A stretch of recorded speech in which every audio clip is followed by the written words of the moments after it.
तो अब हम लोग नया चैप्टर शुरू करने जा रहे हैं, that is your section number 88 से लेके सेक्शन नंबर 122, जो बात करता है किसके बारे में, management and administration of company. सबसे पहले इजी सेक्शन है 96 से लेके 122, उसको डिस्कस कर लेते हैं, ठीक है, ध्यान देना। सेक्शन नंबर 96 किसके बारे में बात करता है, एनुअल जनरल मीटिंग। सी वेरी सिंपल, क्या फंडा है कि मानो काफ़ी सारे इन्वेस्टर है, ये इन्वेस्टर ने अपना पैसा किसको दिया है, कंपनी को दिया हुआ है, और सर कंपनी का पैसा मैनेज करने की जिम्मेदारी किसकी है, बोर्ड ऑफ डायरेक्टर की है।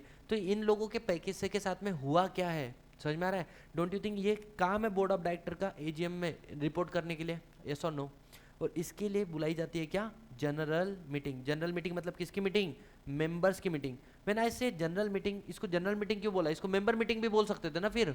रीजन बिंग, इस मीटिंग में सिर्फ मेंबर्स नहीं आते, इस मीटिंग के अंदर डायरेक्टर भी आते हैं, इस मीटिंग के अंदर ऑडिटर भी आते हैं, और इस मीटिंग के अंदर मेंबर भी आते हैं। तो ऑल पीपल आर कमिंग ना, therefore the name is general meeting.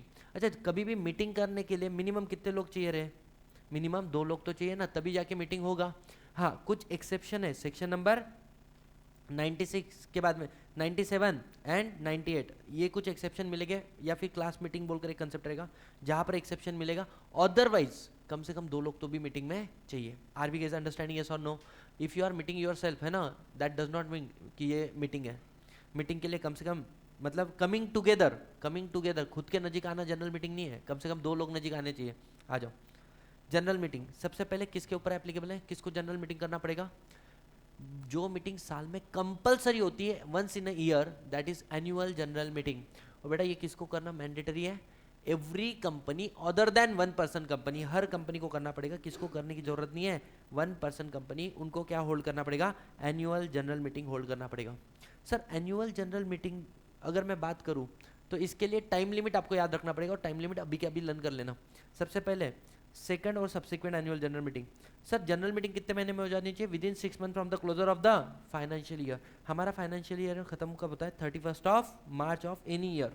यहाँ से 6 महीने काउंट करोगे तो क्या आ जाएगा, अरे क्या आ जाएगा बेशरम करके, 30 सितंबर।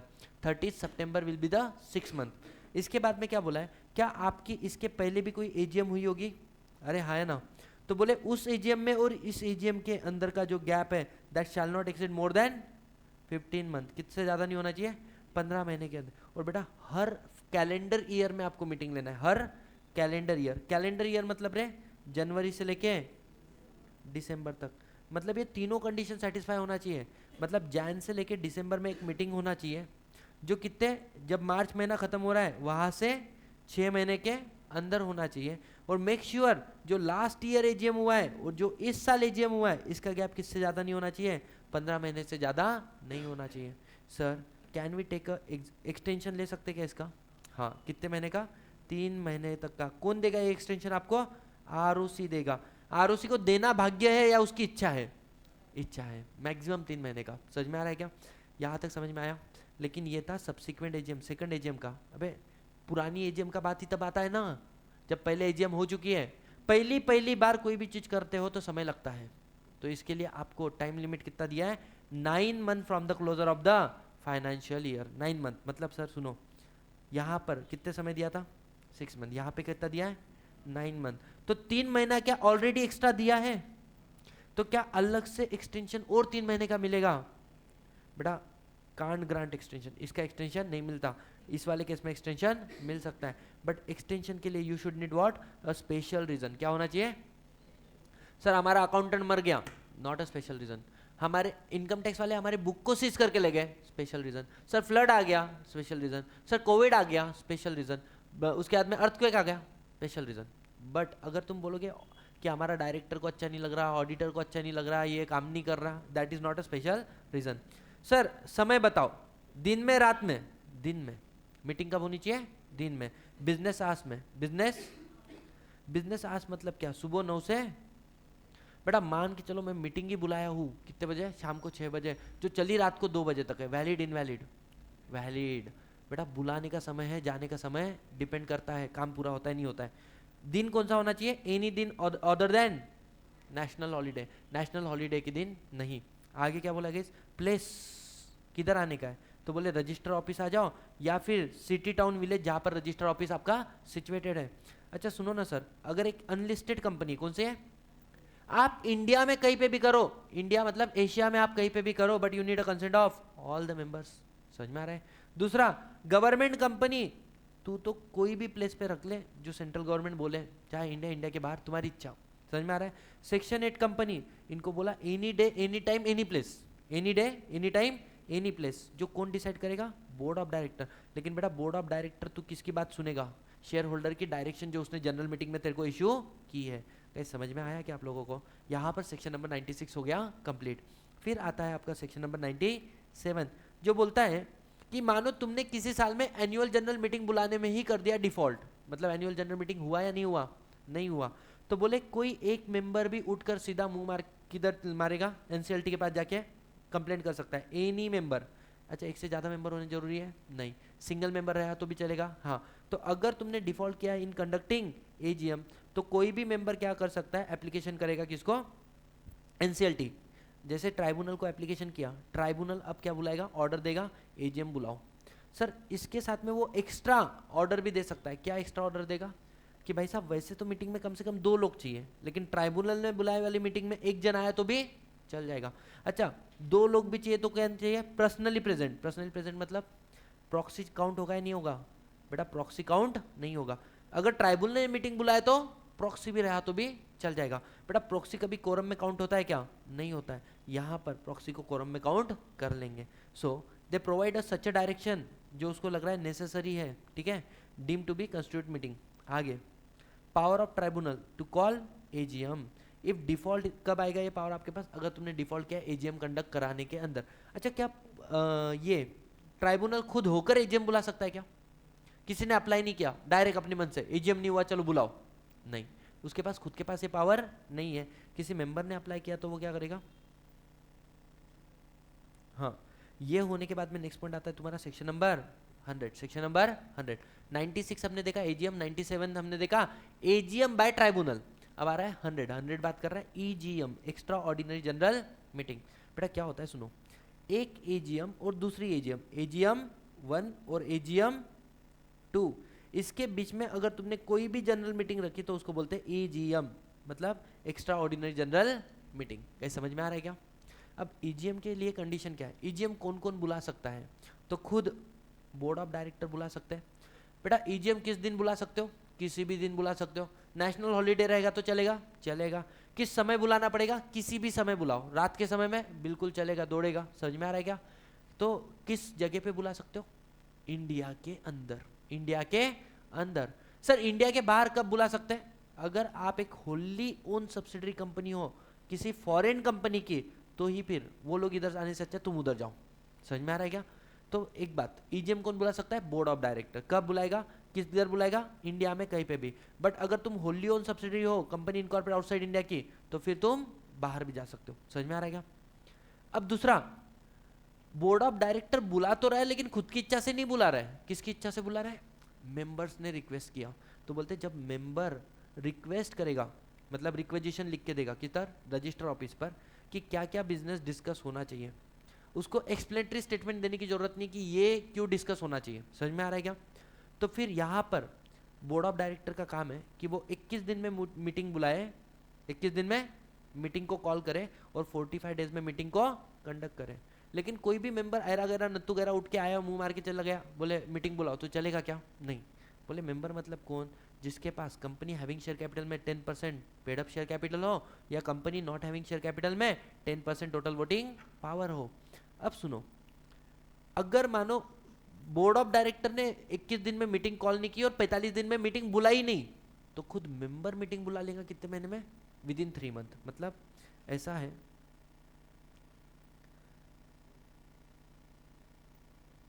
इक्कीस दिन में बोर्ड ऑफ डायरेक्टर ने नोटिस भेजना चाहिए और 45 डेज में मीटिंग रखना चाहिए। अगर नहीं किया तो बेटा 3 महीना, मतलब एडिशनल 45 डेज ना, इसके अंदर मेंबर खुद क्या कर लेगा? मीटिंग बुला लेगा, खुद होके मीटिंग बुला सकता है। ठीक है। So EGM conducted by requisition is within 3 month. और बेटा जो ईजीएम रिक्वेजिशन इसने बुलाई, such member shall send notice EGM to all other member, और उसके बाद में as a company would have to conduct. और बेटा जितना भी खर्चा, रिजनेबल खर्चा तुमने किया है, जितना भी रिजनेबल खर्चा तुमने किया है, कहने से वो तुम किससे रिकवर करोगे, कंपनी से, और कंपनी किससे रिकवर करेगी, जिस डायरेक्टर का डिफॉल्ट है। समझ में आ रहा है?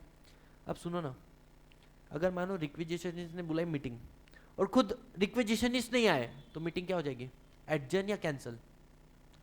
बेटा बोर्ड ऑफ डायरेक्टर ने मीटिंग बुलाई और मेंबर नहीं आए, मीटिंग एडजर्न हो जाती है, पोस्टपोन्ड हो जाती है। लेकिन तुमने मीटिंग बुलाई और तुम ही नहीं आए तो मीटिंग सीधा स्टैंड कैंसिल। समझ में आ रहा है?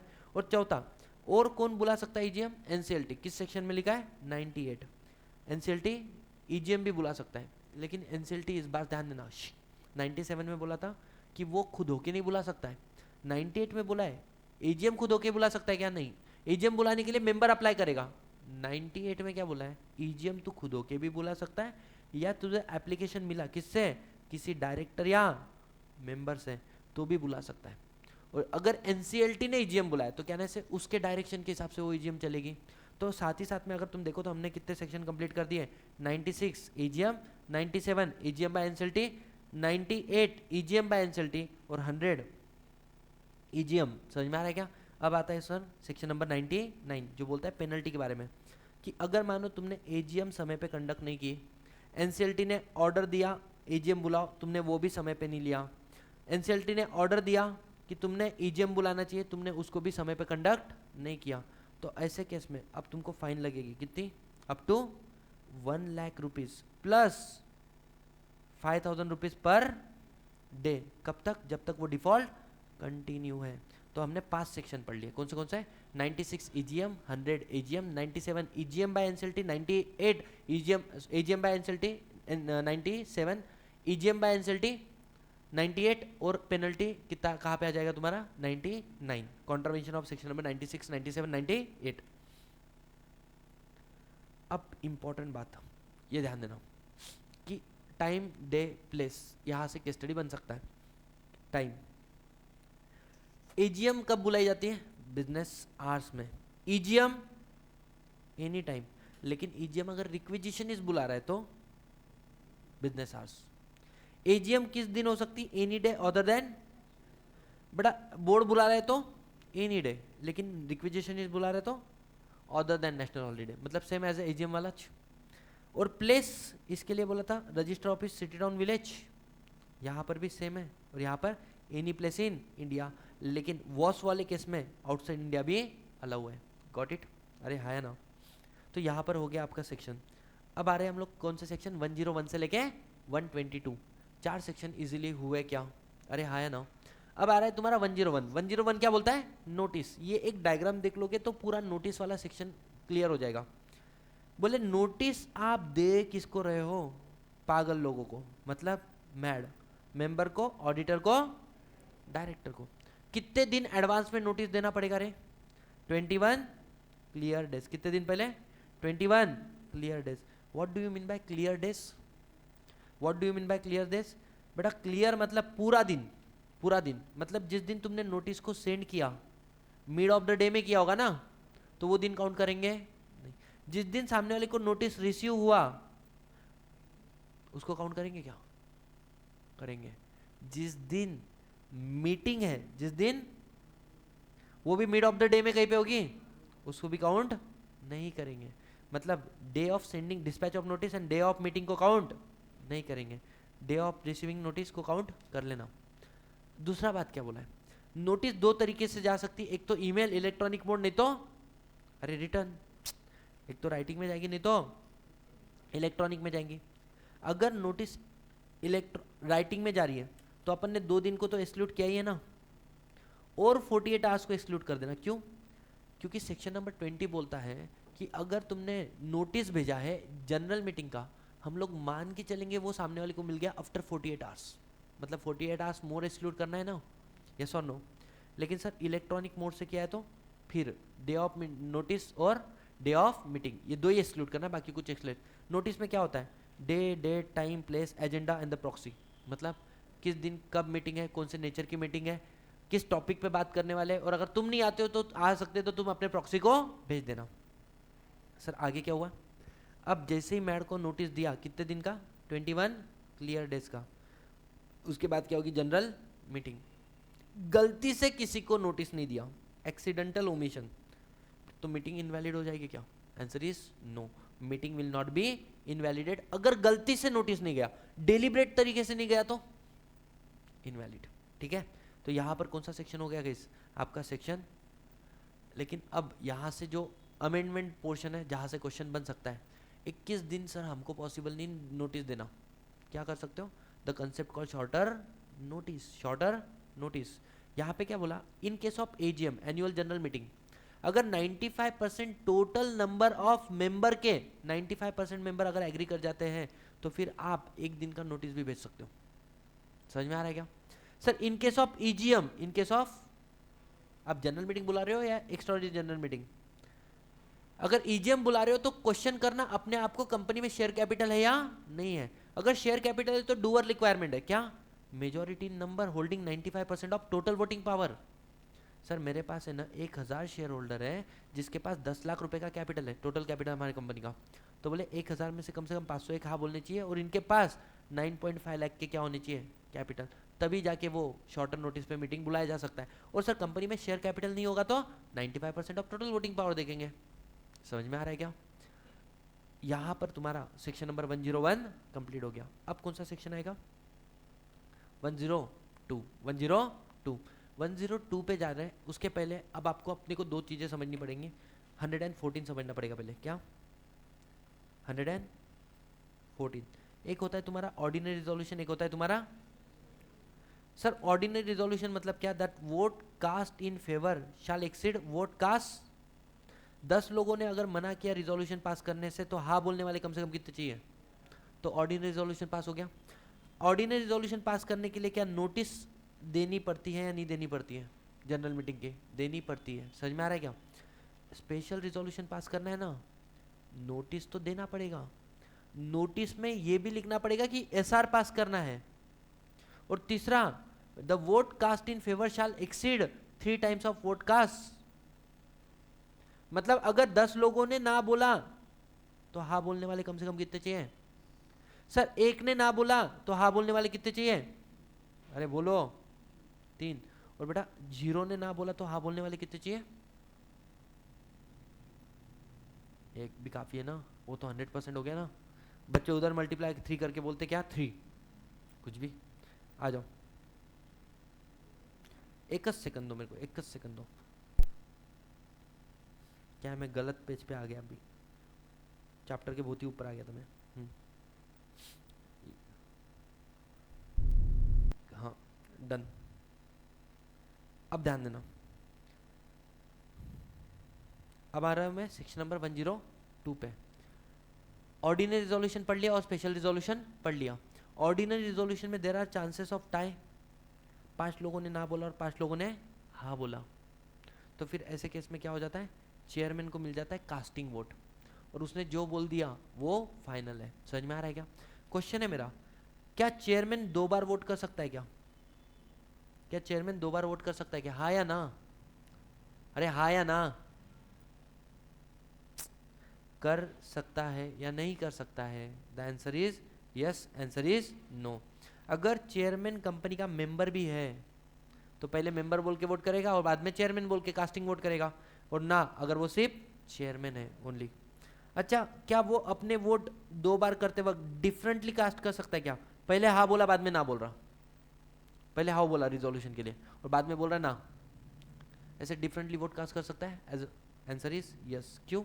शायद वो पहली बार जब सोच रहा था वो एज अ मेंबर के पॉइंट ऑफ व्यू से सोच रहा था, लेकिन बाद में उसको कंपनी के पॉइंट ऑफ व्यू से सोचते वक्त थोड़े से थॉट प्रोसेस में बदलाव आ गया, लोगों ने जब डिस्कशन किया, पॉसिबल है। तो ये हो गया। आगे बढ़ते हैं सेक्शन नंबर 102। बेटा सेक्शन नंबर 102 क्या बोलता है, ध्यान देना, एकदम आराम से फोकस करना।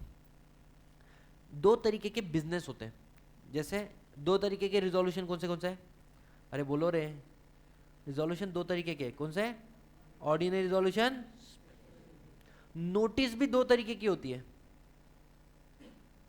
एक होती है ऑर्डिनरी नोटिस, एक होती है, सर ऑर्डिनरी नोटिस के बारे में लिखा है सेक्शन नंबर 101 और स्पेशल नोटिस के बारे में लिखा है सेक्शन 115।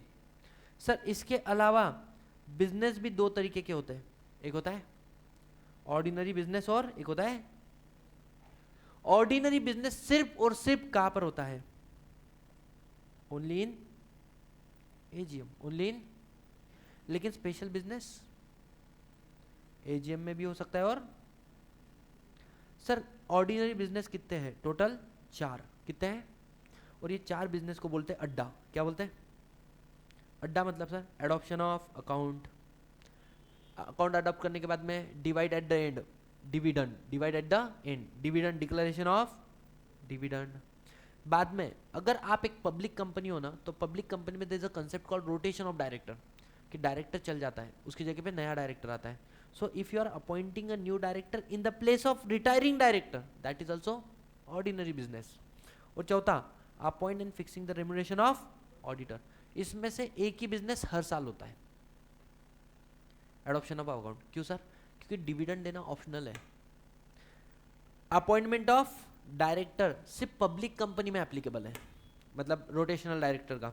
और सर ऑडिटर एक बार अपॉइंट हुआ तो 5 साल तक काम करता है, तो हर साल उसका अपॉइंटमेंट नहीं होता है। अब क्वेश्चन बड़ा सिंपल है, if I am appointing a director in the AGM, whether it is ordinary business और स्पेशल बिजनेस, मैं डायरेक्टर अपॉइंट कर रहा हूँ एजीएम में, हाँ स्पेशल बिजनेस।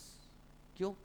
बिकॉज ये नॉर्मल और डायरेक्टर है। अगर मैं बोल रहा appointment of director in the place of retiring, तो फिर वो ऑर्डिनरी है। समझ में आ रहा है क्या? सर इसके अलावा जो भी बिजनेस है, that business is called as what? Special business. Buyback करना है, रजिस्टर ऑफिस शिफ्ट करना है, शेयर्स इश्यू करना है, तुम लोगों को शेयर ट्रांसफर, कुछ भी कर रहे होगे, that is what? Special business. अब सर स्पेशल बिजनेस मतलब एट एजीएम भी हो सकता है। All business other than ordinary business is called as special business. और ईजीएम में तो सारे ही बिजनेस क्या होते हैं? स्पेशल होते हैं। ठीक है। ऑर्डिनरी बिजनेस कहने से हर साल का है। अरे हर साल का है, दोस्त का बर्थडे है, वो तुमको अलग से बोलेंगे कि मेरा बर्थडे मेरे को विश कर, नहीं, तो भी तुम उसको विश करेंगे कि नहीं करेंगे? करेंगे। लेकिन दोस्त की शादी है, अगर वो तुमको नहीं बुला रहा है तो तुम जाओगे क्या? अच्छे दोस्त है तो जाएंगे, नहीं तो अदरवाइज अपन अवॉइड करेंगे। समझ में आ रहा है? तो स्पेशल बिजनेस के लिए ध्यान देना, स्पेशल बिजनेस के लिए वी नीड एक्सप्लेनेटरी स्टेटमेंट। मतलब sir what do you mean by explanatory statement? बेटा उस बिजनेस को आपको डिटेल में डिस्क्राइब करना पड़ेगा। समझ में आ रहा है? उसका मीनिंग क्या है, उसका स्कोप क्या है, उसका इम्प्लीकेशन क्या है, ये अगर तुम सामने वाले को बताओगे तो ही तो वो डिसीजन ले पाएगा ना। तो you have to state all the material fact which explain the meaning, scope and implication of the resolution. तो कंपनी ने क्या बोला? कंपनी अगर आप जनरल मीटिंग में स्पेशल बिजनेस कर रहे हो तो उसके साथ में अटैच करना पड़ेगा एक्सप्लेनेटरी स्टेटमेंट। अब एक्सप्लेनेटरी स्टेटमेंट की 4 बातें याद रखनी है। कितनी? पहली बात, आपको सारे मटेरियल फैक्ट बताना है जो उसके मीनिंग, स्कोप और इम्प्लीकेशन को बताता है, मतलब कुछ भी इंपॉर्टेंट बात छोड़नी नहीं है। दूसरा, अगर तुम्हारा कंपनी का डायरेक्टर, तुम्हारे कंपनी का मैनेजर, तुम्हारे कंपनी का केएमपी या फिर इसका इनका रिलेटिव उस रिजोल्यूशन में इंटरेस्टेड है कैसे भी, फाइनेंशियल और अदरवाइज। मानो हम लोग रॉ मटेरियल परचेस कर रहे हैं, उस रॉ मटेरियल जहां से परचेस कर रहे हैं उसका नाम है क्या? हेडा and company. Heda and company बोलने से क्या? श्रुति की कौन सी फैमिली? मैके वाली family. Don't you think my wife is indirectly interested, financial या अदरवाइज? समझ में आ रहा है क्या?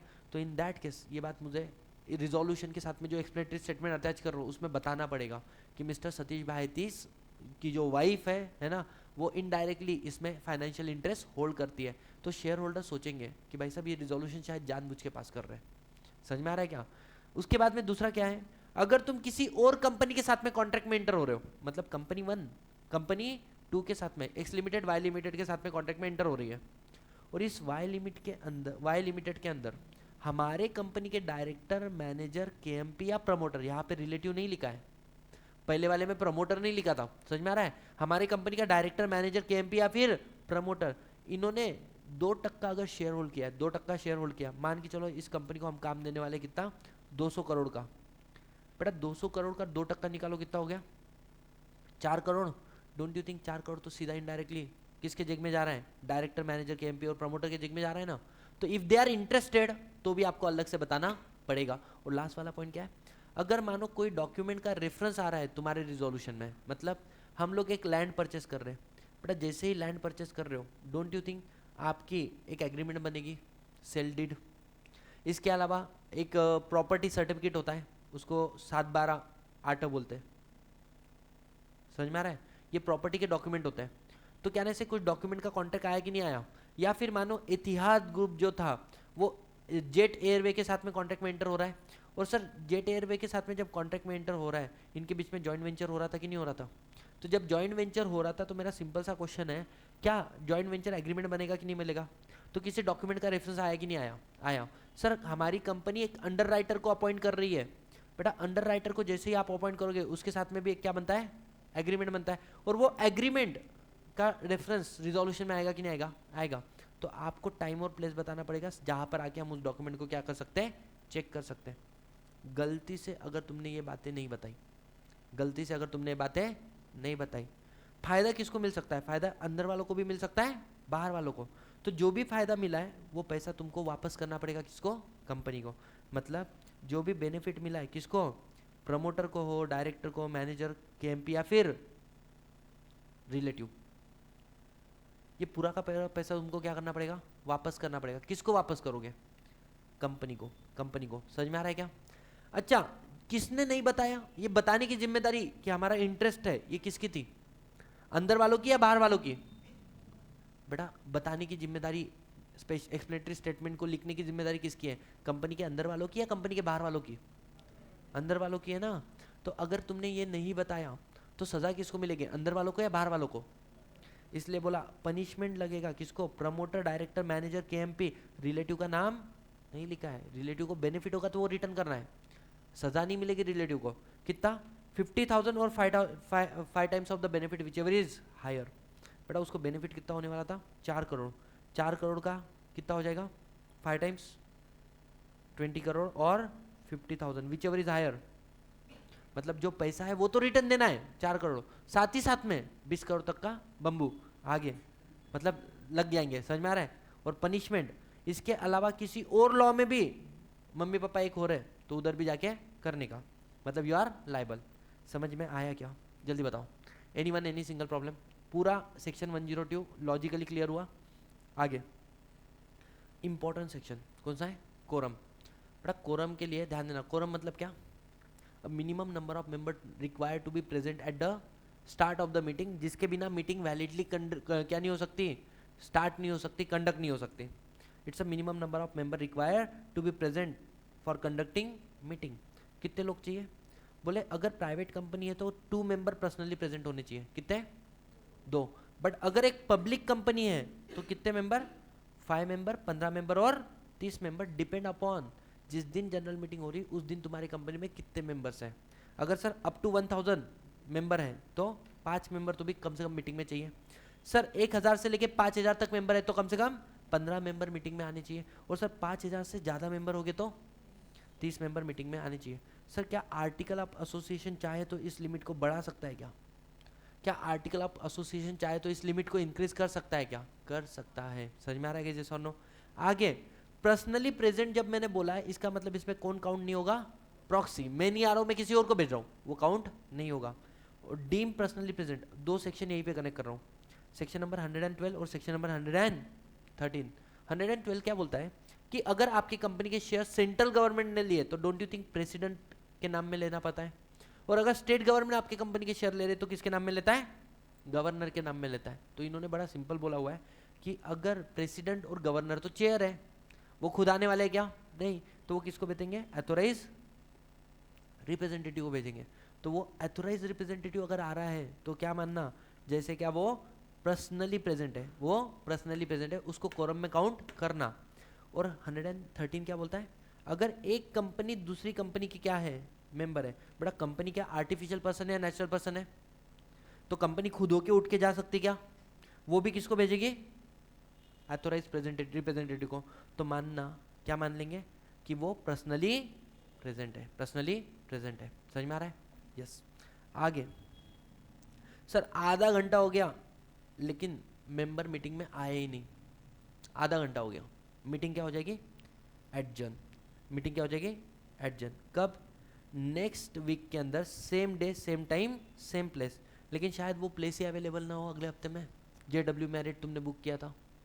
तो इन दैट केस क्या बोर्ड ऑफ डायरेक्टर कोई और प्लेस भी डिसाइड कर सकते हैं क्या? अरे हाँ या ना? लेकिन इन दैट केस आपको 3 दिन का एडवांस नोटिस तो देना ही पड़ेगा। कैसे? 3 दिन का एक तो इंडिविजुअल दे दो, नहीं तो न्यूज़पेपर में दे दो। और एडजन मीटिंग में भी मेंबर नहीं आए, मान के चलो 5 मेंबर पर्सनली प्रेजेंट होने चाहिए, मीटिंग में आए या नहीं आए, सिर्फ 3 आए, तो मीटिंग क्या होगी, एडजन। और एडजन मीटिंग में तो सिर्फ 2 ही मेंबर आए, चाहिए कितने थे, क्या दो लोगों से काम चल जाएगा, आंसर इज यस। समझ में आ रहा है क्या? At adjourned meeting also quorum is not present, तो आधे घंटे में तो जितने प्रेजेंट है लेकिन 2, कम से कम 2, उन्हीं को क्या मान लेना, कोरम मान लेना। क्या समझ में आया? लेकिन सर आधे घंटे में मेंबर नहीं आए और मीटिंग किसने बुलाई थी, रिक्विजिशनिस्ट ने, मीटिंग क्या हो जाएगी, कैंसिल। क्या समझ में आया क्या? अब सुनो ना, एक सेक्शन यहीं पे कनेक्ट कर देता हूँ, सेक्शन नंबर 116। वो क्या बोलता है कि मानो आपकी मीटिंग होने वाली थी 1 जनवरी को, जो एडजन होके कब हो रही है, 7 जनवरी को। क्लियर है? मेरा सिंपल सा क्वेश्चन है, 7 जनवरी को जो एडजन मीटिंग है, ये न्यू मीटिंग है या कंटिन्यूशन ऑफ ओरिजिनल मीटिंग है? अब तुमको 10 रिजोल्यूशन पास करने थे, जिसमें से 6 रिजोल्यूशन पास हो गए 1 जनवरी को, और रिमेनिंग कितने, 4 रिजोल्यूशन पास हुए 7 जनवरी को। क्या मानोगे, ये 4 रिजोल्यूशन फिर 7 जन को पास हुए, because it is not a new meeting, it's a continuation of old meeting. क्या मानोगे, 4 रिजोल्यूशन 7 जन को पास हुए या 1 जन को पास हुए? कब, 7 जन। समझ में आ रहा है? सेक्शन नंबर 116 ये बोलता है कि अगर कोई रिजोल्यूशन एडजन मीटिंग में पास हुआ है तो उसको ऐसा मानेंगे जिस दिन वो इनफैक्ट पास हुआ है ना, एक्चुअली पास हुआ है, in fact pass, that is the date of passing resolution, not any earlier day, not any earlier days. क्या समझ में आ रहा है क्या? तो यहाँ पर अगर तुम देखो तो हमने मोटा मोटी काफ़ी सारे सेक्शन कवर कर लिए। कौन से 96 AGM, 97 AGM by NCLT, 98 EGM by NCLT, 99 punishment अगर इन तीनों का डिफॉल्ट किया तो 100 EGM, 101 notice, 102 explanatory statement, 103 quorum, 105 proxy नहीं अभी 5 बाकी है, कोरम, कोरम के साथ में 112 प्रेसिडेंट और गवर्नर वाला, 113 बॉडी कॉर्पोरेट वाला, और 116 एडजन मीटिंग वाला। सारे सेक्शन हमने कनेक्ट करते करते करते करते कर लिए, पढ़ लिए। अब आते हैं हम लोग कौन सा सेक्शन, 105। 104 क्यों नहीं लिया, चेयरमैन का था। चेयरमैन क्या बोलता है कि कंपनी का चेयरमैन कौन होगा, जो भी कंपनी का चेयरमैन है that will be the chairman of general meeting. Sir अगर चेयरमैन 15 मिनट में अवेलेबल नहीं हुआ, आया नहीं मीटिंग में, तो क्या करेंगे, आर्टिकल को पढ़ो, उसमें जो लिखा है वो। सर आर्टिकल में कुछ नहीं लिखा है तो जितने मेंबर है ना वो अपने से किसी एक को चेयरमैन बना लेंगे। समझ में आ रहा है? और सर तो that person will be the chairman for the entire meeting. Sorted एकदम आराम से। 105 का के बारे में बात करता है गाइस, 105 बात करता है प्रॉक्सी के बारे में। किसके बारे में, प्रॉक्सी के बारे में। ये सेक्शन क्या बोलता है, ध्यान देना एकदम आराम से। इसका सेक्शन का बोलना बड़ा सिंपल है। मेरे पास एक कंपनी के शेयर है मनोरमा, मुंबई की कंपनी है, 115 शेयर है, 2 रुपए पर शेयर डिविडेंड दे रही, मतलब कितना रुपए, अबे कितना, 230 रुपए। 230 रुपए के लिए मेरे को मीटिंग में बुलाया गया।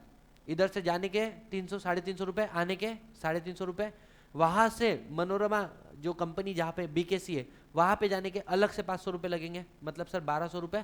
और अब मुंबई में गया तो खाना पानी हो गया, कम से कम एकदम गरीब अवस्था में भी खाना खाए तो 300 रुपये, 200 कहीं नहीं गए, वड़ा पाव वो होने के बाद में डोंट यू थिंक थोड़ा मोड़ा खर्चा पानी 2000 और मिले कितने 230। Does it make any sense? तो मेरी एक फ्रेंड है मुंबई में, उसको मैंने बोला अंजना एक काम कर, तू, अंजना प्रॉपर फ्रेंड है मेरी, अंजना तेलंग, उसको बोला तू जा मनोरमा की मीटिंग अटेंड कर ले, क्योंकि उसका ऑफिस मनोरमा का ऑफिस आजू बाजू में। पॉसिबल। तो I am sending someone else, the person member who are entitled to attend the meeting and who is also entitled to vote at a meeting may appoint any other person to attend the meeting and vote on his behalf. That person is called as proxy. और जिस document से मैं ये authorise कर रहा हूँ उसको बोलते हैं प्रॉक्सी फॉर्म। एकदम लॉजिकली मैंने सेक्शन रखा हुआ है। सबसे पहले मीनिंग क्लियर हुआ? मेरे को ये प्रॉक्सी वाला कंसेप्ट कैसे मालूम पड़ेगा कि प्रॉक्सी नाम का कोई कंसेप्ट होता है? जनरल मीटिंग के नोटिस में आता है कि अगर तुम मीटिंग को अटेंड कर सकते हो तो तुम, और वोट कर सकते हो तो तुम अपनी जगह पे किसी और को भी भेज सकते हो। अब क्वेश्चन आया, हु कैन अपॉइंट प्रॉक्सी? जो मीटिंग में वोट कर सकता है, मीटिंग को अटेंड कर सकता है, वोट कर सकता है, मतलब प्रेफरेंस शेयर होल्डर नहीं कर सकता जब तक उसको वोटिंग राइट नहीं मिलता। Who can become a proxy? Any person. जरूरी है वो भी कंपनी के मेंबर होनी चाहिए? नहीं, बट सेक्शन 8 कंपनी में जरूरी है, ठीक है। How to appoint the proxy, आपको प्रॉक्सी फॉर्म डिपॉजिट करना पड़ेगा कितने घंटे पहले, 48 आवर्स पहले। लेकिन आर्टिकल में अगर 60 आवर्स लिखा है, ज्यादा समय, भाड़ में जाए, 48 आवर्स वैलिड है। समझ में आ रहा है क्या सर? क्या डिसेबिलिटी, प्रॉक्सी की क्या क्या डिसेबिलिटी है बेटा? वो मीटिंग में जैसे ही गया उसको बोला बाजू के लाइन में आ जा, क्यों? प्रॉक्सी की लाइन अलग है मेंबर की, क्यों? बोले तू कॉरम में काउंट नहीं होता है, गजब बेइज्जती। मीटिंग में गया, मीटिंग में जाके बेटा बोले वोट करो, शो ऑफ हैंड, उसने हाथ खड़ा किया, बोले हाथ नीचे, you can not vote at meeting, show of hand से वोट नहीं कर सकता है, पोल डिमांड कर सकता है। बोले ऐसा क्यों? बोले चुप, you can not speak at a meeting. फिर बोलते हैं चेयरमैन नहीं आया मेरे को बनने का, बोले नीचे बैठ, you can not become a chairman of the meeting. मतलब proxy is a gun without bullet. समझ में आ रहा है क्या सर? लिमिट ऑन प्रॉक्सी, एक व्यक्ति कितने लोगों का प्रॉक्सी बन सकता है? मैक्सिमम 50। लेकिन बेटा वो सबका मिला के कैपिटल किससे ज्यादा नहीं होना चाहिए? 10% से। लेकिन अगर मान के चलो मुकेश अंबानी मेरे को प्रॉक्सी बना रहा है, उसके अकेले के पास कितने शेयर है? 54%। चलेगा क्या? हाँ, लेकिन मैं अब किसी और का प्रॉक्सी नहीं बन सकता हूँ। सो 10% की लिमिट आपके ऊपर applicable. You can be hold more than 10%, provided आप किसी और के लिए प्रॉक्सी बोल के काम नहीं करोगे, सिर्फ एक ही मेंबर के प्रॉक्सी बन के रहोगे। समझ में आ रहा है क्या? जब सामने वाला इतना दे रहा है तो इधर उधर क्यों मुंह मारने का? समझ में आ रहा है? प्रॉक्सी फॉर्म को इंस्पेक्शन कर सकते हैं क्या? क्या प्रॉक्सी फॉर्म का इंस्पेक्शन कर सकते हैं? हाँ, आपको 3 दिन एडवांस में नोटिस देना पड़ेगा कि मेरे को देखने का है प्रॉक्सी फॉर्म, तो 3 दिन एडवांस में नोटिस देना पड़ेगा। और प्रॉक्सी फॉर्म कब से देखना चालू हो सकता है? जिस दिन जनरल मीटिंग है, जिस दिन उसके 24 घंटे पहले से। मान के चलो 30 सितंबर को 11 बजे सुबह जनरल मीटिंग है, तो 29 सितंबर 11 बजे के बाद में you can inspect the proxy form. कब तक? जब तक जनरल मीटिंग एंड नहीं होती। सर जनरल मीटिंग अगर एडजर्न हो गई तो जब तक एडजर्न मीटिंग एंड नहीं होती तब तक। समझ में आ रहा है क्या? यहाँ तक हो गया। क्या प्रॉक्सी को रिवॉक कर सकते हैं? क्या प्रॉक्सी को रिवॉक कर सकते हैं? अरे हाँ या ना? मान के चलो सतीश सर ने, मीटिंग थी 15 अगस्त को, कौन सी? ईजीएम मान के चलो, ईजीएम, क्योंकि जनरल एजीएम तो हो ही नहीं सकती ना। तो प्रॉक्सी फॉर्म कब तक जमा करना था? 13 अगस्त, ठीक है। कितने बजे तक? 11 बजे तक, 48 आवर्स। इस दिन 11 बजे तक मीटिंग थी, है ना। मैंने सबसे पहला प्रॉक्सी बनाया किसको? नोरा को। नोरा ने जाके अपना प्रॉक्सी फॉर्म जमा कर दिया कितने तारीख को? 11 तारीख को। फिर मैंने सेम प्रॉक्सी बनाया, सेम प्रॉक्सी बनाया किसको? जेनी को। जेनी ने अपना फॉर्म जाके जमा कर दिया कितने बजे, कितने तारीख को? 13 तारीख को सुबह 10 बजे, है ना। फिर मैंने प्रॉक्सी बनाया किसको? अनुष्का को। अनुष्का ने अपना फॉर्म जाके 11 तारीख को जमा किया 2 बजे। बताओ कौन सा प्रॉक्सी वैलिड है? कौन सा प्रॉक्सी वैलिड है? The latest form before 48 hours. 48 hours के पहले लेटेस्ट कौन है? 1 घंटे पहले जेनी आई थी, दैट विल बी वैलिड। क्या समझ में आ रहा है क्या? Can a person appoint multiple proxy? Can a person appoint multiple proxy? Yes. Share multiple हो गया तो प्रॉक्सी भी मल्टीपल हो सकते हैं। यहाँ पर प्रॉक्सी हो गया डन एंड डस्टेड। सर इसके बाद में सेक्शन नंबर 10, अब 106 बोलता है restriction on voting right. Restriction on, बेटा क्या आप किसी के वोटिंग राइट को रिस्ट्रिक्ट कर सकते हो? हाँ, 2 कंडीशन है। पहला, आर्टिकल ऑफ एसोसिएशन में लिखा होना चाहिए। क्या होना चाहिए? आर्टिकल ऑफ एसोसिएशन में। और ग्राउंड क्या होना चाहिए? सिर्फ 2 ग्राउंड है। कॉल मनी नहीं आया, कॉल मनी नहीं आया, या फिर उनके शेयर्स पे कंपनी का लीन है। लीन मतलब प्रॉपर्टी किसी और, मैं याद आ रहा है क्या थोड़ा सा? सेल ऑफ गुड्स एक्ट, माल किसी और का पकड़ा किसी और ने, लीन। समझ में आ रहा है? तो इन दैट केस, या फिर एनी अदर ग्राउंड पे not allow, any other ground पे not allow, anyone any single problem till this point. अब आ रहा है सेक्शन नंबर 10। अब ध्यान देना, 107 क्या बोल रहा है? Show of hand. Show of hand, जब भी जनरल मीटिंग में जनरली वोट होते हैं तो वो कैसे होते हैं? शो ऑफ हैंड से वोट होते हैं। समझ में आ रहा है क्या? शो ऑफ हैंड कब नहीं होगा? जब कंपनी में क्या है? इलेक्ट्रॉनिक वोटिंग एप्लीकेबल है, या फिर पोल डिमांड किया। पोल मतलब मान के चलो तुम सब लोगों के पास एक एक शेयर है, पूछा विजय माल्या को शेयर कंपनी का डायरेक्टर बनाना चाहिए क्या? मेरे पास 10,000 शेयर होल्डर है। शो ऑफ हैंड हुआ, मैंने हाथ खड़ा किया, तुमने भी हाथ खड़ा किया, बड़ा तुम गिन के 15-20 बच्चे हैं, 15-20 शेयर है, और मेरे 10,000 शेयर है, और तुम लोगों मेजोरिटी ने क्या बोल दिया? करना, और मैं कर रहा हूँ नहीं करना। बोले कितने लोग मानते नहीं अपॉइंट करना? मैंने अकेले ने हाथ खड़ा किया, बोले resolution pass, Vijay Mallya appointed as a director. क्यों? शो ऑफ हैंड में वन मैन वन वोट होता है ना, और मेरे वोट कम गिर गए। लेकिन ये गजब बेइज्जती है, मैं तुमसे मल्टीप्लाई करूँ तो कितना आगे हूँ, भयंकर। समझ में आ रहा है? मैंने बोला एक सेकंड, इन 15 लोगों के पास कितने शेयर है? 15। और मेरे पास कितने शेयर है? 10,000। मैंने बोला 1 शेयर 1 वोट दो, 1 शेयर 1 वोट दो। मतलब व्हाट आई एम डिमांडिंग? पोल। तो जहां पर पोल डिमांड किया वहां पे शो ऑफ हैंड नहीं चलेगा। जहां पे इलेक्ट्रॉनिक वोटिंग है, इलेक्ट्रॉनिक वोटिंग मतलब क्या?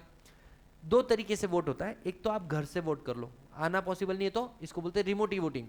और जिसको घर से वोट नहीं करना है वो जनरल मीटिंग में आ जाएगा।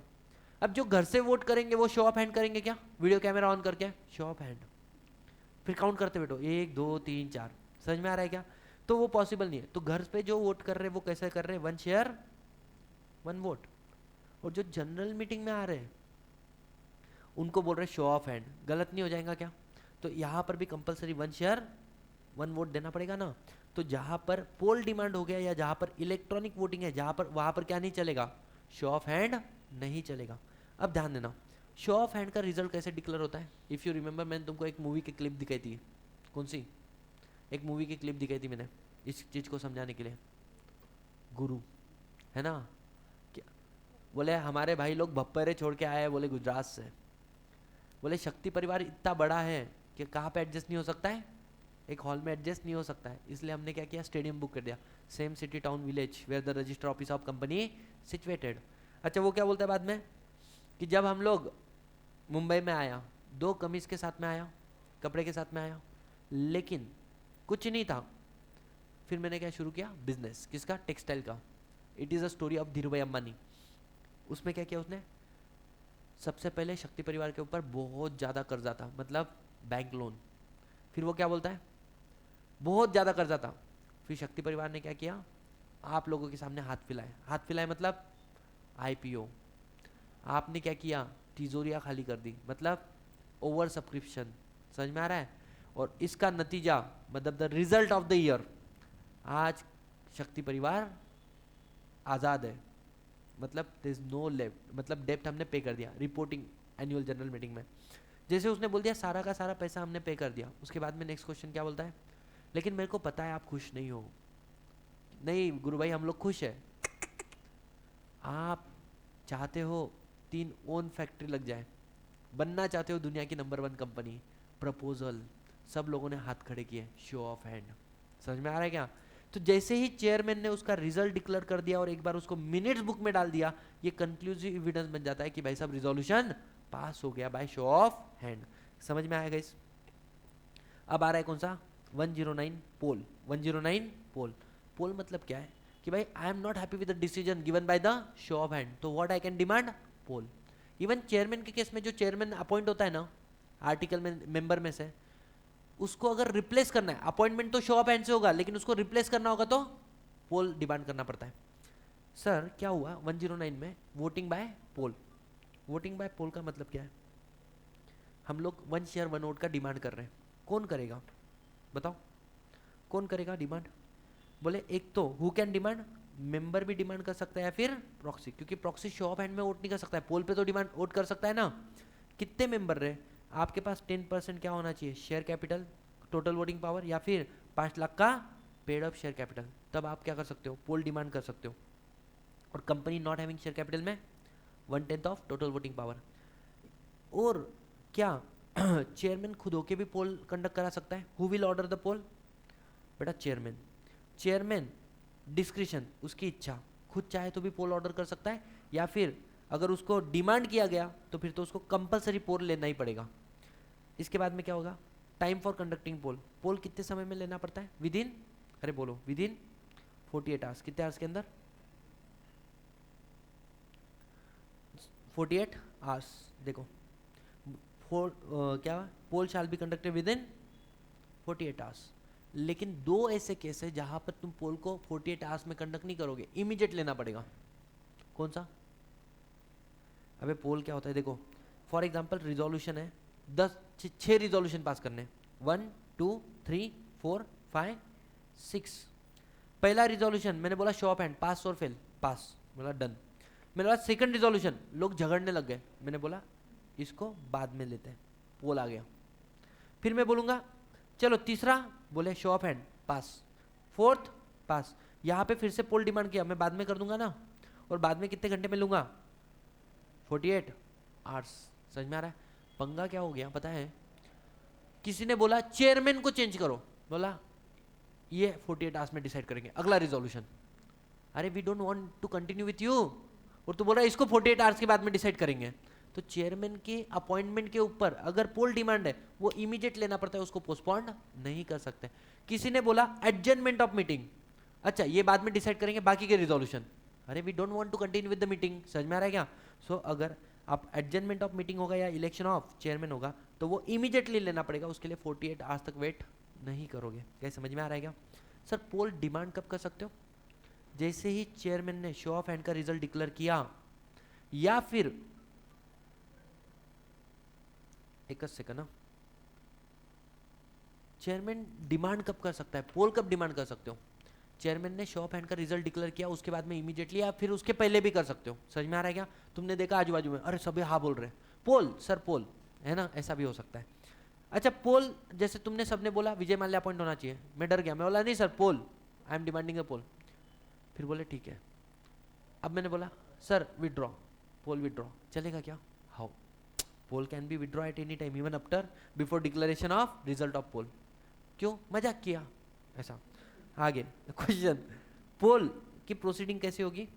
अब ये देखो, पहले तो प्रोसेस समझो, पोल कैसे होता है। सबसे पहले क्या है, चेयरमैन ने स्क्रूटिनाइजर अपॉइंट करना है। स्क्रूटिनाइजर को सारे डॉक्यूमेंट देता है, ये एग्जाम का क्वेश्चन है। रजिस्टर ऑफ मेंबर देगा, स्पेसिमेन सिग्नेचर देगा, है ना, अटेंडेंस और प्रॉक्सी रजिस्टर, ये सब कुछ देगा किसको? चेयरमैन को, स्क्रूटिनाइजर को। स्क्रूटिनाइजर क्या करता है? पोलिंग पेपर अरेंज करता है। पोलिंग पेपर मतलब ऐसा पेपर है जिसमें ऊपर रिजोल्यूशन लिखा हुआ है और नीचे यस और नो ऐसा लिखा हुआ है, ठीक है, और वो सबको डिस्ट्रीब्यूट कर देता है MGT 12 के अंदर। फिर मेंबर और प्रॉक्सी उसमें वोट करेंगे। अगर जॉइंट मेंबर हो गए तो जिसका नाम पहले लिखा है वो वोट करता है। इसके बाद में स्क्रूटिनाइजर क्या करेगा? लॉक करेगा। एक पोलिंग बॉक्स लेके आएगा, एम्प्टी बॉक्स, वो अपना दान पेटी होती है ना वैसी, उसके अंदर बोलेगा आपका रिजोल्यूशन डालो, तुमने डाल दिया, फिर उसको क्या करेगा? अनलॉक करेगा in the presence of 2 person. 7 दिन में अपनी रिपोर्ट बना के किसको देगा? चेयरमैन को, और चेयरमैन उसका रिजल्ट क्या करेगा? डिक्लेयर। बताओ, ये आपके एग्जाम का 7 मार्क का क्वेश्चन है, छोटी सी प्रोसेस। आगे बढ़ते हैं। सर अब जो आया वो क्या है? E voting. E voting, e voting ध्यान देना, सिंपल है, अब तो चैप्टर ही खत्म होने में आ गया। ई वोटिंग क्या है? अगर मान के चलो, ज़्यादा बेटर ऑप्शन क्या है? मीटिंग में आके वोट करना, या ज़्यादा बेटर है जैसे मैं पुणे में हूँ, मीटिंग कहाँ पे है? मुंबई में, मैं बोलता मैं पुणे से वोट कर रहा हूँ, और जिसको लग रहा है मैं मीटिंग में जाके वोट करूँ वो मीटिंग में जाके वोट करो, इसको बोलते हैं इलेक्ट्रॉनिक वोटिंग। सो कंपनी क्या करेगी? लिस्टेड कंपनी या ऐसी कंपनी जिसमें 1000 या उससे ज़्यादा क्या है मेंबर्स, इनको फैसिलिटी देना पड़ता है कौन सा? ई वोटिंग का, अपने मेंबर को। सर अब ई वोटिंग का टाइम लिमिट बहुत इंपॉर्टेंट है, MCQ भी बनता है या एग्जाम में केस स्टडी भी यही से बनती है। जिस दिन तुम्हारी जनरल मीटिंग है, जिस दिन तुम्हारी जनरल मीटिंग है उसके पहले आपको एक कट ऑफ डेट डिसाइड करना पड़ेगा, which is not earlier than 7 days. मतलब सर 30 तारीख को अगर मेरी जनरल मीटिंग है तो कट ऑफ डेट कब तक आएगी? एनी डे आफ्टर 23 ऑफ सितंबर। एक दिन हमने क्या कर दिया? कट ऑफ डेट डिसाइड कर दिया। जो दिन कट ऑफ डेट के दिन जो लोग मेंबर हैं वो ही मीटिंग में क्या कर सकते हैं? वोट कर सकते हैं।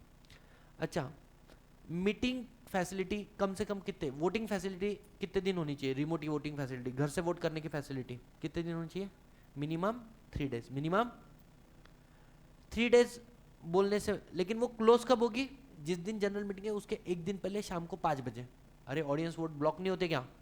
वो बोलते हैं ना बिग बॉस वगैरह वाले भी, हमको वोट करना है तो इस समय तक ही करना। मैं कभी देखा नहीं जीवन में, ठीक है, बट वो इस बार का बिग बॉस मेरे को लगता है इंटरेस्टिंग है, क्योंकि उसमें गौरव खन्ना है ना, और उसको मैं देखता था अनुपमा के अंदर। तो जिस दिन जनरल मीटिंग है उसके एक दिन पहले शाम को 5 बजे क्या हो जाना चाहिए? ई वोटिंग फैसिलिटी क्लोज हो जाएगी। जो ओपन होती है कम से कम कितने दिन के लिए? और बेटा उसके अंदर तुमने एक बार वोट डाल दिया तो क्या तुम चेंज कर सकते हो? उसके अंदर वोट डालने के बाद में चेंज कर सकते हो? नहीं कर सकते हो। समझ में आ रहा है? अच्छा, जिसने वोट डाला क्या वो मीटिंग में आके मीटिंग को अटेंड कर सकता है? हाँ। कोरम में काउंट होगा? हाँ। लेकिन क्या फिर से वोट कर सकता है? ना। अब जनरल मीटिंग होगी, वापस जनरल मीटिंग में same process, CA CS CMA को प्रैक्टिस को स्क्रूटिनाइजर अपॉइंट करो, फिर यहाँ पे वोटिंग होगा, है ना, स्क्रूटिनाइजर वोटिंग प्रोसेस कंडक्ट करेगा, फिर क्या करेगा वो, पहले फिजिकल वोट जो है उसको काउंट करेगा, फिर वो इलेक्ट्रॉनिक वोटिंग को अनब्लॉक करेगा, है ना, अनब्लॉक करेगा इलेक्ट्रॉनिक वोटिंग को इन द प्रेजेंस, और उसके बाद में 3 दिन में रिपोर्ट बना के किसको देगा, चेयरमैन को, और चेयरमैन रिजल्ट डिक्लेयर कर देगा। कैसे, कंपनी की वेबसाइट पे, नेशनल स्टॉक अपना national stock exchange, BSc NSC को भी बता देगा। क्वेश्चन ही आता है, ऊपर 7 दिन था, इधर 3 डेज है। पोल फिजिकल प्रोसेस है, it will take time, electronic voting fast process है, 3 डेज का टाइम। समझ में आ रहा है क्या? आगे sir, then another important concept, another not at tested but high guts feeling कि शायद ये आपको पूछ ले, postal ballot, section 110 postal ballot. E voting के पहले कंसेप्ट आया था पोस्टल बैलेट का। ये क्या है, कुछ इंपॉर्टेंट बिजनेस है, कुछ बिजनेस इंपॉर्टेंट है, इसके लिए जनरल मीटिंग होनी ही नहीं चाहिए। क्यों सर? क्योंकि मान के चलो मैंने जनरल मीटिंग रखी है एक जगह पे जिसका नाम है पास्टुल, गांव का नाम क्या है, पास्टुल, और मीटिंग का समय शाम को 6 बजे का। आप बोलोगे क्या है सर, हम चल जाएंगे जिधर भी रहेगा। मैं तुमको पहले कहानी बताता हूँ।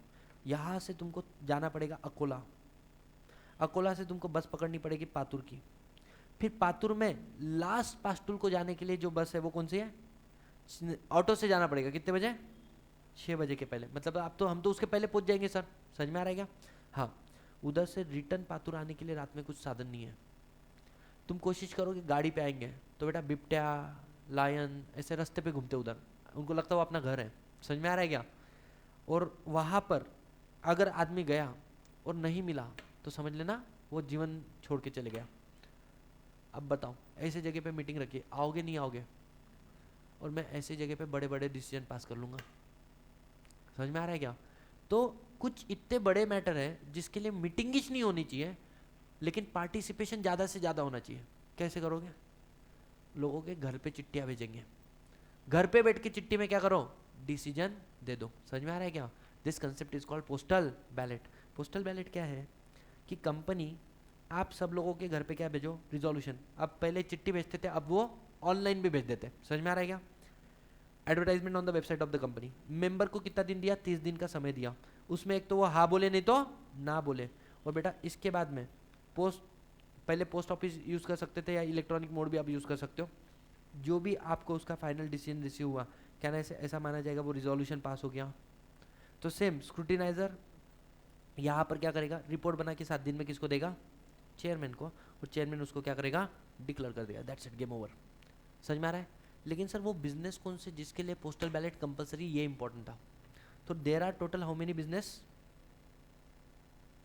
10 बिजनेस है जिसके लिए आपको क्या चाहिए, पोस्टल बैलेट ही करना पड़ेगा। अच्छा मुझे एक बात बताओ, पोस्टल बैलेट ज्यादा अच्छा है या जनरल में ई वोटिंग ज्यादा अच्छा है? अरे पोस्टल बैलेट अच्छा है कि ई वोटिंग? ई वोटिंग में तो ज्यादा बेस्ट है ना, कि घर से भी वोट हो रहा है, जिसको मीटिंग में आना है मीटिंग। तो इन्होंने क्या बोला, सुनो, जो पोस्टल बैलेट के 10 आइटम है ना, जो पोस्टल बैलेट के 10 आइटम, उसके लिए हम लोग क्या बोल रहे हैं, जनरल मीटिंग बुलानी नहीं है। लेकिन जिस कंपनी को ई वोटिंग एप्लीकेबल है, अगर आपने ई वोटिंग भी करा लिया, मतलब घर से भी वोट दे दिया और मीटिंग भी, तो भी हम मानेंगे तुमने कंपनी एक्ट का कंप्लायंस किया है। मतलब in case of e voting अगर जनरल मीटिंग बुला रहे हो चलेगा। Sir question, postal ballot, so company शाल डिक्लेयर, जो 10 आइटम है उसके लिए आपको कंपलसरी क्या करना है, पोस्टल बैलेट ही लेना है। लेकिन जिस कंपनी को ई वोटिंग अवेलेबल है वो कर सकती है। अदर बिजनेस सर, 10 के अलावा अदर बिजनेस ऑप्शनल है तुम्हारे लिए, आप पोस्टल बैलेट से ले लो, मीटिंग बुलाने में ज़्यादा खर्चा आता है। प्रोहिबिशन इंपॉर्टेंट, पोस्टल बैलेट किस चीज़ का हो नहीं सकता, ऑर्डिनरी बिजनेस, मतलब एजीएम के काम एजीएम में होने चाहिए। और दूसरा, ऐसा बिजनेस जहाँ पर ऑडिटर को सुन के लेने का अधिकार है, मतलब ऑडिटर को अपनी बात रखने का अधिकार है ना, वो मीटिंग तुम घर पे नहीं रख सकते, मतलब घर पे रिजोल्यूशन नहीं भेज सकते। मतलब ऑडिटर को रिमूव करना है, बोलते हैं यार ऑडिटर आएगा अपनी जस्टिफिकेशन में कंपनी के बैंड बजाएंगे, इससे अच्छा मीटिंग रखते ही नहीं। जहाँ पे ऑडिटर को अपॉर्चुनिटी ऑफ बीइंग हर्ड है, वो मीटिंग तुमको कंपलसरी रखनी पड़ेगी, उसके लिए तुम पोस्टल बैलेट चला नहीं सकते। समझ में आया? लास्ट में, और ऐसा मान जाएगा जैसे कि रिजोल्यूशन जनरल मीटिंग में ही पास हुआ। बेटा 10 बिजनेस कौन से है? पहला है मेमोरेंडम आर्टिकल का, दूसरा है शेयर्स का, और तीसरा क्या है, मेमोरेंडम का क्या है? Shifting of register office outside city town village. दूसरा, change of object clause of company, company का ऑब्जेक्ट चेंज करना है, बड़े मैटर है। तीसरा, ऑब्जेक्ट चेंज करना है जिसके लिए तुमने पब्लिक से पैसा रेज किया था और वो पैसा अनयूटिलाइज है। और चौथा है, तुम्हारे आर्टिकल को चेंज करना है because of conversion of company. ये रिजोल्यूशन कंपलसरी पोस्टल बैलेट से लेने हैं। क्या क्या था? Change of register office outside city town village, change of object for which money is raise through क्या बोल सकते हैं, prospectus and money is unutilise. और चौथा क्या था तुम्हारा? Change in the article for the conversion of private to public. Next, share से लेके variation of share holder rights, issue of differential voting right and buyback of shares.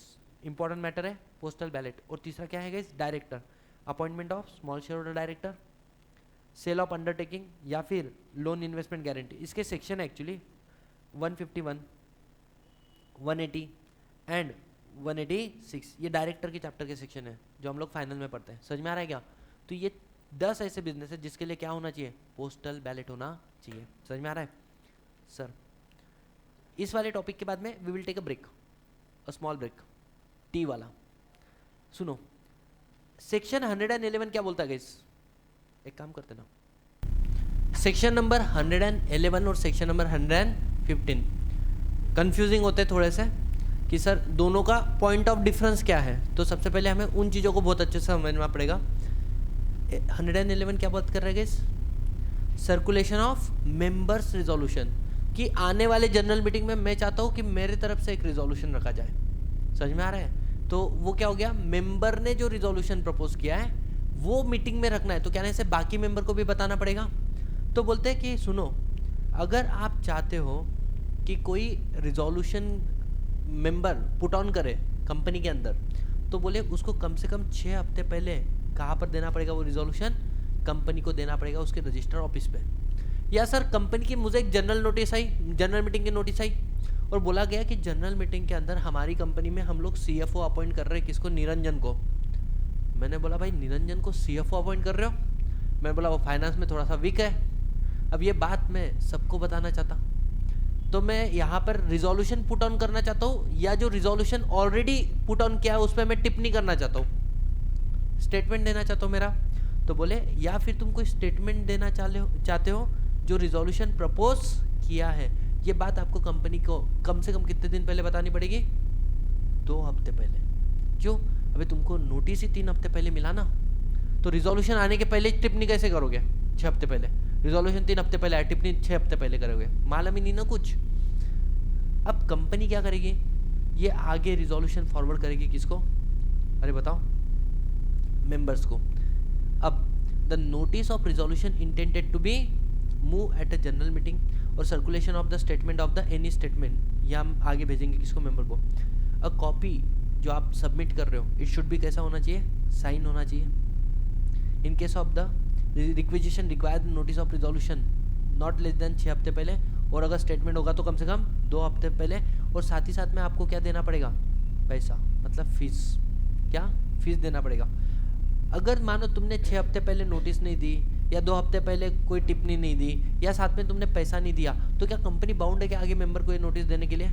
अरे बोलो, फिर कंपनी बाउंड नहीं है। अगर तुम कंप्लायंस नहीं कर रहे हो तो कंपनी काय को कंप्लाई करेगी? समझ में आ रहा है क्या? नेक्स्ट पॉइंट ये आया, अभी चल क्यों नहीं रहा है? एक सेकंड।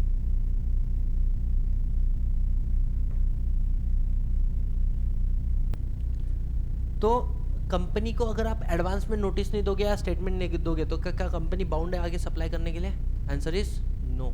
अच्छा समझो ना, मैंने कंपनी को एडवांस में नोटिस दिया, बट कंपनी को लगता है कि मेरे जो पावर मुझे मिली है रिजोल्यूशन पुट ऑन करने की, I am abusing that power, या मैं डिफेम मान के चलो एक्चुअली उसका नॉलेज बहुत अच्छा है फाइनेंस का, लेकिन मैंने उसके बारे में ऐसा गलत लिख के रखा हुआ है। डोंट यू थिंक क्योंकि लॉ ने मुझे पावर दिया है तो मैं उसको इस्तेमाल कर रहा हूँ गलत तरीके से? तो बोलते हैं जो भी कंपनी या फिर जिस भी व्यक्ति को बुरा लग रहा है, जैसे यहाँ पे किसको बुरा लगना चाहिए? निरंजन को। वो अप्लाई करेगा सीधा किसको? सेंट्रल गवर्नमेंट को। कब? कि भाई सामने वाला नीडलेस पब्लिसिटी गेन करने की कोशिश कर रहा है, अननेसेसरी डिफेम कर रहा है किसी को। और अगर सीजी को भी लगा कि हाँ ऐसा हो रहा है, तो सीजी आपको बोल सकता है क्या? ना ही आपको उसका नोटिस शेयर कर आगे भेजना है, ना ही आपको उसका स्टेटमेंट आगे भेजना है, तो आपको फिर भेजने की ज़रूरत नहीं है। तो ये क्या हो गया? Section number 111। Anyone any single problem? No. अब कन्फ्यूजन कहाँ पे आती है? जब 111 को तुम किसके साथ में पढ़ते हो? हमने ORSR तो पढ़ लिया 115 के साथ में। यहाँ पर क्या है कि कुछ ऐसे बिजनेसेस हैं जिसका प्रपोजल शेयर होल्डर को देना पड़ेगा कंपलसरी। मतलब कंपनीज एक्ट में सेक्शन नंबर 140 के अंदर और सेक्शन नंबर 169 के अंदर ऐसे जो रिजोल्यूशन है जिसका प्रपोजल किसको देना पड़ेगा? सामने से शेयर होल्डर को उठाना पड़ेगा। ठीक है, मतलब सर देखो कितने शेयर होल्डर जिनके पास 1% क्या है, 1% वोटिंग पावर या फिर कम से कम 5 रुपए का पेड अप शेयर कैपिटल है। सर क्या है वो बिजनेसेस? पहला, removal of auditor. Removal of existing auditor को तुम हटाना चाहते हो, या जो ऑडिटर रिटायर हो रहा है आप बोल रहे हो उसके जगह पे नया ऑडिटर अपॉइंट करो। समझ में आ रहा है? कब देखो, कभी भी एक ऑडिटर अपॉइंट होता है ना, ऑडिट पढ़ा है ग्रुप 2 का? नहीं। कभी भी एक ऑडिटर अपॉइंट होता है वो कितने साल के लिए अपॉइंट होता है? 5 साल के लिए। समझ में आ रहा है? और अगर एक ऑडिट फर्म अपॉइंट हुई तो कितने साल के लिए अपॉइंट होती है? तो इंडिविजुअल ऑडिटर कितने साल के लिए अपॉइंट होता है? 5 साल। और फर्म कितने साल के लिए अपॉइंट हो सकती है सिलेक्टेड कंपनी के अंदर? क्या मैं बोल सकता हूँ कि ये जो ऑडिटर है जो अपॉइंट हुआ है 5 साल के लिए, क्या ये रीअपॉइंट हो सकता है क्या? नहीं। जो 10 साल के लिए अपॉइंट हुआ है 10 साल के बाद में रीअपॉइंट हो सकता है क्या? लेकिन जब उसके पहले 5 साल कंप्लीट हो रहे हैं तब वो वापस रीअपॉइंट हो सकता है ना? अरे हाँ है ना? तो मैं उस केस की बात कर रहा हूँ जब ऑडिटर रीअपॉइंट हो सकता है लेकिन मेरे को उसको रीअपॉइंट नहीं करना है। I am proposing another person as auditor. या मैं बोल रहा हूँ मेरे को नया व्यक्ति नहीं मालूम है लेकिन ये तो ढोकला मेरे को नहीं चाहिए मेरे कंपनी में। ऐसे अगर मैंने बोला ना तो ट्राई टू अंडरस्टैंड ऐसे केस में क्या बोला हुआ है, क्योंकि might be there are some reason. शायद वो ऑडिटर के कुछ फ्रॉड है जो तुमको पता है, या उसने अच्छे से इस बार का अकाउंटिंग नहीं किया, लेट फाइलिंग की वजह से कंपनी को फीस लगा, वॉट एवर द रीजन। अगर ऑडिटर रीअपॉइंट हो सकता है but we want not to appoint him और we want someone other person to appoint. समझ में आ रहा है? तो इस चीज का नोटिस किसको देना पड़ेगा? मेंबर को लेना पड़ेगा। This notice called special notice. This notice called sir कम से कम 14 दिन पहले but not earlier than 6 month. कम से कम 14 दिन पहले but not earlier than 6 month. अब कंपनी को जैसे ही ये नोटिस मिली, कंपनी नोटिस किसको भेजेगा आगे? अरे बोलो, मेंबर्स को भेजेगा ना। और member in the general meeting decide करेंगे क्या करना है क्या नहीं करना है। कितने दिन पहले भेजेगा? कम से कम 7 दिन पहले। अब है ना प्रैक्टिकल इसका जो दूसरा प्रोसेस है वो तुम्हारे सिलेबस में नहीं है कि तुम कंसर्न ऑडिटर को भी भेजते हो, तुम concern 169 removal of director concern director को भी भेजते हो। अब वो डायरेक्टर अपना रिप्रेजेंटेशन देता है। अगर उसने वेल इन एडवांस रिप्रेजेंटेशन दिया तो आप जब नोटिस भेजोगे साथ में उसका रिटर्न रिप्रेजेंटेशन भी भेजोगे। लेकिन उसका रिप्रेजेंटेशन लेट आया तो फिर उसका रिप्रेजेंटेशन मत भेजो, उसका ओरल रिप्रेजेंटेशन लेंगे। कहाँ पे? जनरल मीटिंग में। समझ में आ रहा है क्या? ये बात की है। ठीक है, ये हो गया आपका 115 लास्ट के 3-4 सेक्शन। 117 क्या बोलता है? There are certain resolution, there are certain agreement जिसको आपको आरओसी के साथ में फाइल करना पड़ता है। कितने दिन के अंदर? 30 डेज के अंदर in the form number MJT 14। That's it. Sir कौन से रिजोल्यूशन? बेटा अगर मान के चलो कोई स्पेशल रिजोल्यूशन है या फिर कोई एनानिमस रिजोल्यूशन है या फिर आपने कोई एग्रीमेंट एंटर किया है किसके साथ में? मैनेजिंग डायरेक्टर के साथ में, appointment removal, terms of appointment removal के से रिलेटेड, तो इन दैट केस आपको ये फाइल करना पड़ेगा आरओसी के साथ में। कितने दिन में? 30 डेज के अंदर। ठीक है, आगे 118 the most important section, left out area. अगर इंस्टीट्यूट चाहे तो यहाँ पे बहुत अच्छी केस स्टडी बना सकती है। मिनट्स तो 118 और 19 साथ में ही पढ़ते वैसे। ठीक है, मिनट्स किस किस का बनता है? शेयर होल्डर की मीटिंग हो, बोर्ड ऑफ डायरेक्टर की मीटिंग हो, कमिटी की मीटिंग हो या फिर क्रेडिटर की मीटिंग हो, हर मीटिंग की एक समरी बनती है, फेयर समरी, उसको बोलते हैं मिनट्स। तो आपको प्रिपेयर करना पड़ेगा और साइन करना पड़ेगा किसको? मिनट्स बुक को। कितने दिन में? विद इन 30 डेज आपको मिनट्स बनाना है। विद इन 30 डेज मिनट्स बनाना है। ठीक है, आगे इस मिनट्स का कंटेंट बाद में कंफर्म होगा। Minutes shall contain the fair and the correct summary of the proceeding of the meeting. लेकिन अगर तुम्हारी मीटिंग बोर्ड मीटिंग का मिनट्स है, कौन सा? बोर्ड मीटिंग, इसमें 2 चीजें हमेशा लिखना, number of director present in the meeting and number of director dissented from the voting. क्यों? मान के चलो तुमने कोई गलत रिजोल्यूशन पास किया तो जो डायरेक्टर आए नहीं, they are not officer in default, और जो आए लेकिन मानो सब हाँ बोल रहे, एक आधा नहीं बोल रहा है, तो वो अपनी लाइबिलिटी से बच जाएगा कि मैंने तो पहले भी मना किया था। तो names of the director present and the names of director जो डिसेंड कर रहे हैं। अब सर मिनट्स के अंदर पूरी फेयर समरी होनी चाहिए, तो मैंने फेयर समरी में लिखा कि प्यून आया था, चाय दी थी, चाय के अंदर शक्कर की जगह पे नमक था, नमक हमारे मेंबर ने पिया और उससे माँ की गाली थी, माँ की गाली थी ये वाली, नीचे बहन की गाली थी ये वाली, और फिर उसके बाद में ऐसा। इज इट अ रिलीवेंट और इरिलीवेंट? मैंने बोला इसके बाद में डायरेक्टर को गुस्सा, मेंबर को गुस्सा आया, उसने डायरेक्टर का पर्सनल लफड़ा भी बता दिया जो प्यून के साथ में चल रहा था। It is a defamatory. समझ में आ रहा है क्या? अगेन द पब्लिक इंटरेस्ट ना, मतलब तो अगर चेयरमैन की कंप्लीट डिस्क्रिप्शन है कि वो क्या इंक्लूड करना है क्या एक्सक्लूड करना है, वो डिसाइड करेगा। वो क्या क्या हटा सकता है जो डिफेमेटरी, जो इररिलेवेंट है, और जो इन्फॉर्मेशन हार्मफुल है for the interest of company.